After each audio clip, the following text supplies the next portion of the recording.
লোকমান হাকিম এমন একটি কথা তার সন্তানকে এমন একটি নাসিহা করেছে, ও আমার সন্তান, ইয়া বুনাইয়া লা তুশরিক বিল্লাহ, হে আমার সন্তান, লা তুশরিক বিল্লাহ, তুমি আল্লাহ রাব্বুল আলামিনের সাথে কাউকে শরীক করো না, অংশীদার করো না।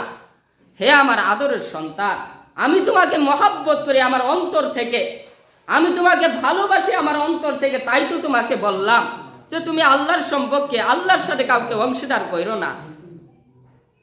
লোকমান হাকিম তার সন্তানকে এতই ভালোবেসেছেন, তার কারণে তার ছোট্ট সন্তানটাকে নসিহা করছেন, ও আমার আদরের সন্তান, লা তুশরিক বিল্লাহ, তুমি আল্লাহর সাথে কাউকে শরীক কইরো না, অংশীদার কইরো না। আর আমি আর আপনি আমার সন্তানকে কয়বার বলেছি, ও আমার সন্তান, তুমি একদিনও আল্লাহর সাথে শিরিক কইরো না।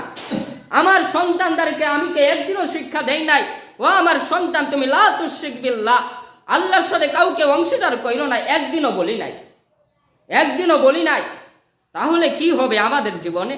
আমরা যদি আমাদের সন্তানগুলোকে যদি তাওহীদ সম্পর্কে ইলম শিক্ষা না দেই, আমার সন্তানকে মাদ্রাসায় পড়াইলাম না, কিন্তু আমার সন্তানটাকে তো আল্লাহর সম্পর্কে বিশুদ্ধ শিক্ষা দিতে হবে।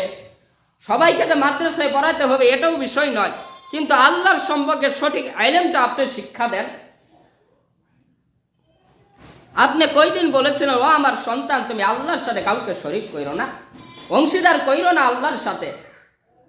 একদিনও বলেন নাই।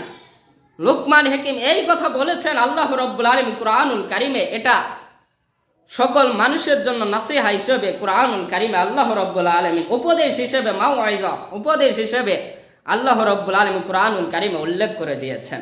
এই কথাটা আল্লাহ রাব্বুল আলামিনের কাছে অতি প্রিয় হয়ে গিয়েছে।